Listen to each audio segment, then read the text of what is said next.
Assalamualaikum warahmatullahi wabarakatuh. Perkenalkan, nama saya Muhammad Nizar.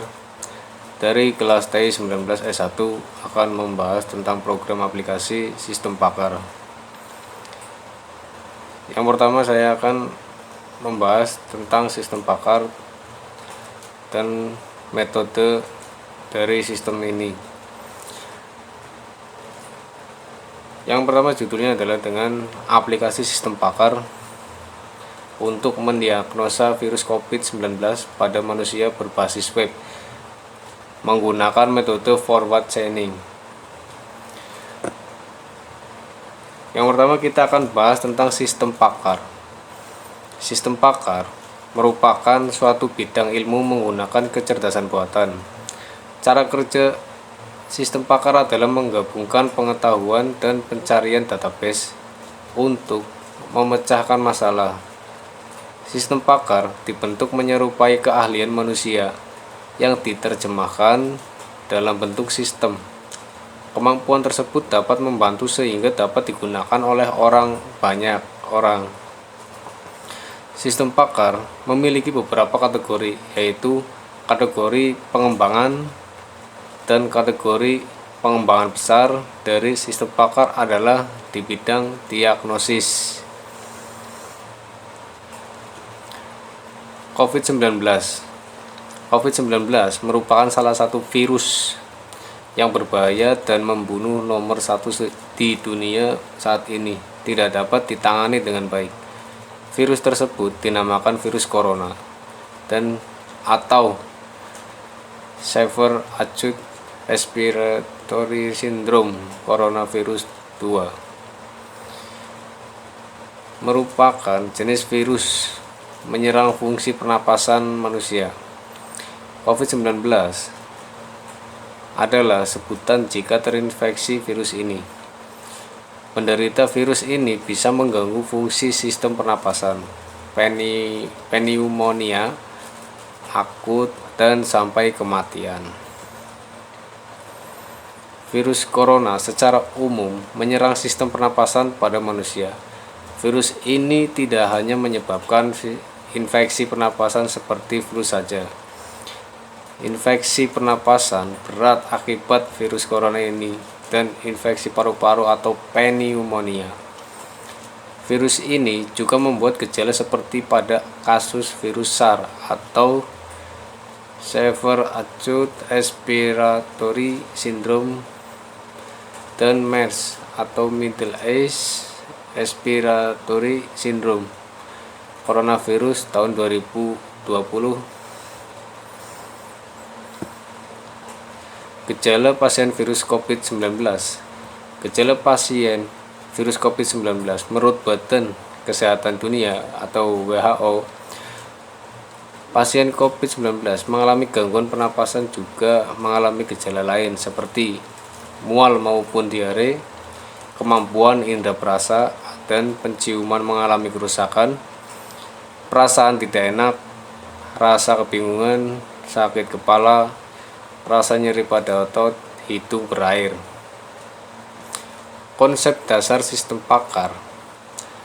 Sistem pakar pada konsep dasar mengandung keahlian, ahli, aturan, pengalihan, keahlian inferensi, dan kemampuan menjelaskan. Keahlian merupakan kelebihan penguasaan pengetahuan di bidang tertentu yang diperoleh dari pelatihan, membaca, atau pengalaman. Turban Aronson dan Liang tahun 2005. Pengalihan keahlian dari para ahli komputer untuk dialihkan ke orang lain yang bukan ahli merupakan tujuan utama dari sistem pakar. Proses ini membutuhkan 4 aktivitas, yaitu tambahan pengetahuan terdiri dari para ahli atau sumber-sumber lainnya, representasi pengetahuan ke komputer, inferensi pengetahuan, pengalihan pengetahuan ke user. Pengetahuan yang disimpan di komputer disebut dengan nama basis pengetahuan. Tipe basis pengetahuan. Ada dua tipe basis pengetahuan, yaitu fakta dan prosedur. Dalam kurung biasanya berupa aturan. Kemampuan untuk menalar merupakan kemampuan yang harus dimiliki oleh suatu sistem pakar. Semua data keahlian-keahlian sudah tersimpan dalam database komputer sebagai basis pengetahuan yang dibaca oleh program komputer. Aplikasi komputer tersebut harus dirancang agar dapat membentuk inferensi. Proses inferensi dapat dikemas dalam bentuk mesin inferensi, dalam kurung inference engine. Struktur sistem pakar. Sistem pakar memiliki dua komponen. Dua utama terdiri dari basis pengetahuan dan mesin inferensi. Database pengetahuan disimpan di dalam komputer yang dipakai sebagai basis data. Program atau aplikasi komputer di mana basis data ini diambil dari pengetahuan pakar, Arhami tahun 2005. Sistem pakar dibentuk berdasarkan dua bagian utama menurut Epsilon 2008. Informasi pengetahuan dipergunakan sebagai memasukkan pengetahuan ke dalam suatu sistem pakar. Informasi konsultasi dipergunakan yang bukan pakar berguna mendapatkan pengetahuan pakar. Forward chaining. Metode inferensi Ranut sangat pas dipakai menangani masalah peramalan atau prognosis dan pengendalian atau controlling menurut Riley 2005. Pengetahuan dalam kaidah penelitian produksi representasikan dalam bentuk Hongo Wibowo menurut Hongo Wibowo 2009. Jika antecedent maka konsekuen, jika kondisi maka aksi, jika premis maka terjadi konklusi. Pengetahuan kaidah produksi dibagi menjadi kaidah derajat pertama dan kaidah meta. Peraturan pertama sebagai bagian konklusinya bukan menjadi premis bagi kaidah setelahnya.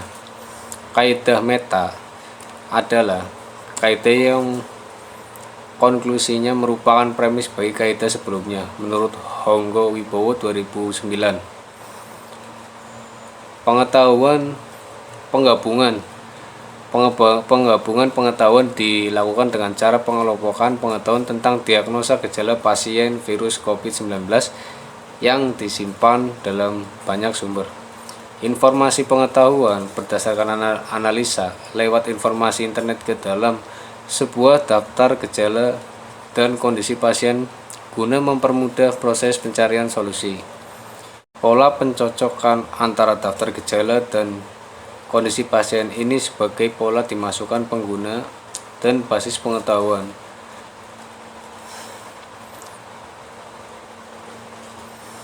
Pembuatan daftar gejala dan kondisi pasien sebagai basis pengetahuan untuk membuat suatu kesimpulan menjadi kesimpulan. Keterangan dari gejala penderita.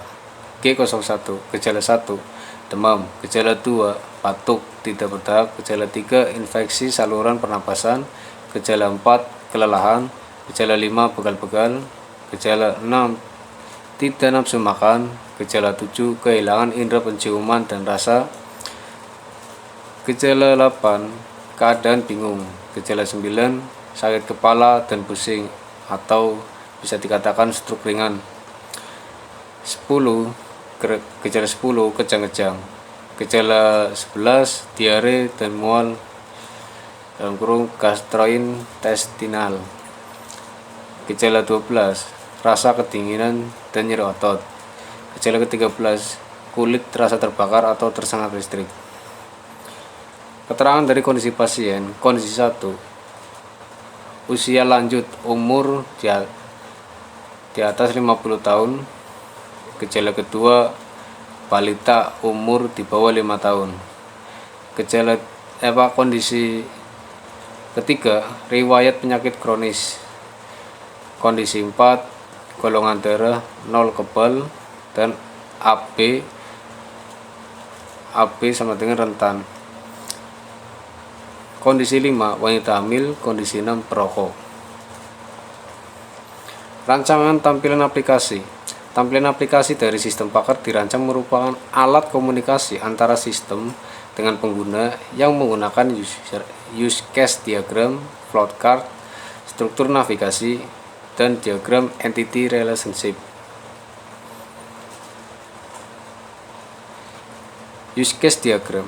Use case diagram memberikan interaksi antara sistem dan juga pengguna, menggambarkan fungsionalitas sistem yang harus dipenuhi dari pandangan pemakai. Diagram ini terbentuk aktor atau user merupakan pengguna, sedangkan sistemnya merupakan aplikasi persilangan yang dihubungkan dengan garis directed association. Pasien akan masuk login pasien. Pilih gejala yang dialami, terus akan disalurkan ke diagnosa penyakit. Hasil diagnosa bisa dicetak hasil diagnosa tersebut.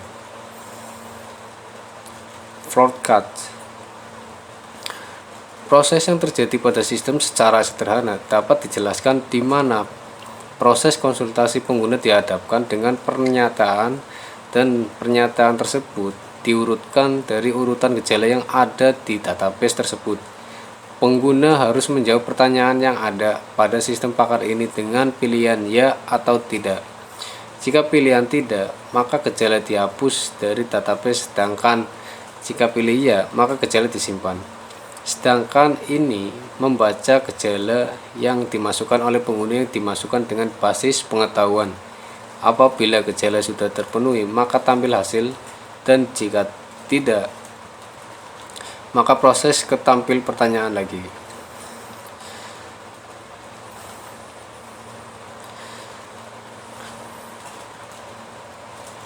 Struktur navigasi. Aplikasi sistem pakar diagnosa penyakit COVID-19 pertama menentukan struktur navigasi. Pada aplikasi ini menggunakan struktur navigasi hierarki. Penggunaan struktur navigasi hierarki dipilih aplikasi tertata dengan rapi. Struktur hierarki ini tidak membuat keracuan dalam memberikan informasi yang muncul di halaman web. Gambar 3 menunjukkan struktur navigasi alur jalannya aplikasi dalam aplikasi ini. Ada login, menu utama, pengguna, data keluhan, jenis, gejala-gejala, data pasien, kondisi, jenis kelamin, dan keluar. Rancangan database. MySQL merupakan program database server sebagai tempat penyimpanan dan mengolah data. Menurut Sutarman 2005, database MySQL adalah salah satu software sistem manajemen database DBMS struktur query language SQL yang bersifat open source.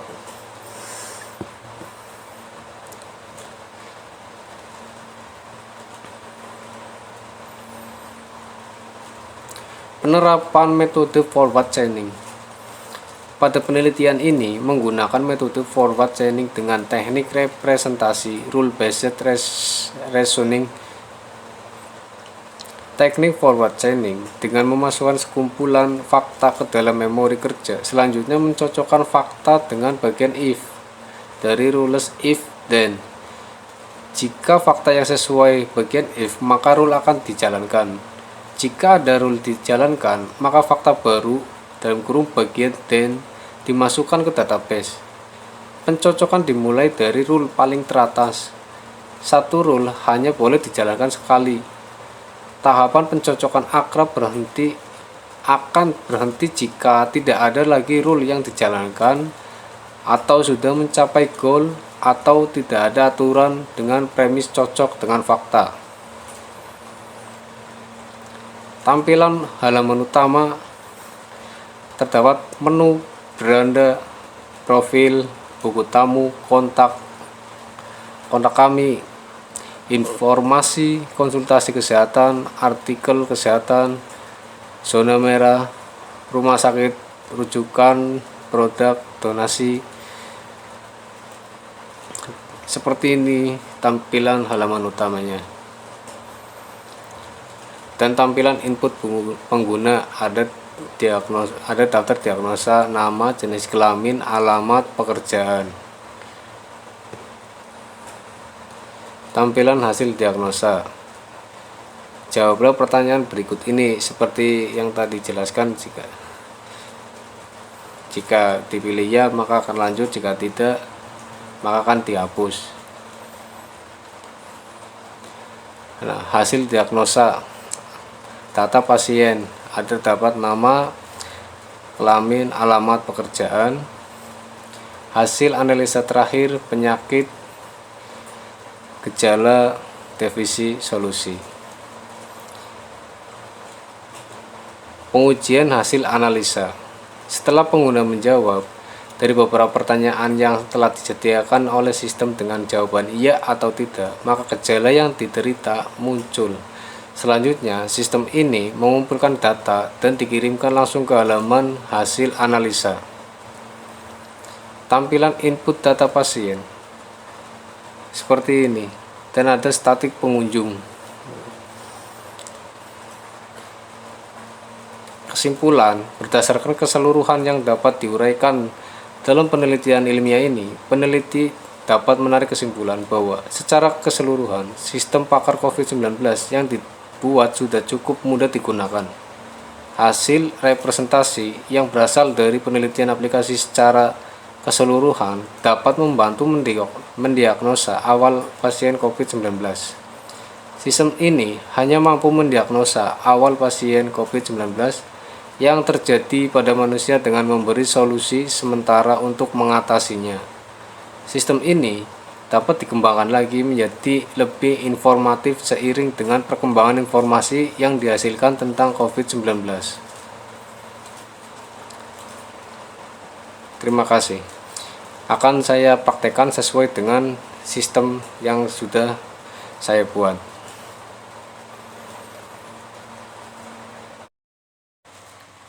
Berikut adalah aplikasi yang sudah saya buat. Nah, di sini terdapat menu utama dan di dalamnya ada beranda, profil, buku tamu, kontak kami, dan informasi terdapat konsultasi kesehatan, artikel kesehatan, zona merah, dan statistik pengunjung.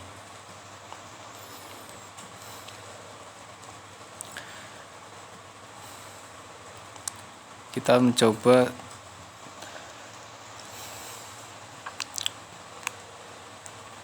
karena ada terdapat pertanyaan.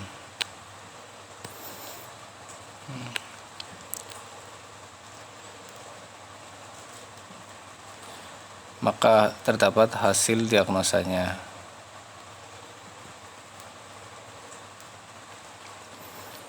Dan hasilnya juga bisa dicetak. Maka kita klik cetak hasil diagnosa.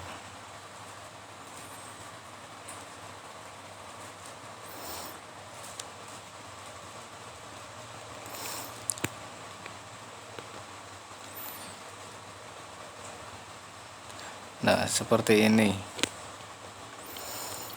Nah, kita juga bisa cetak. Mungkin sekian dari saya. Assalamualaikum warahmatullahi wabarakatuh.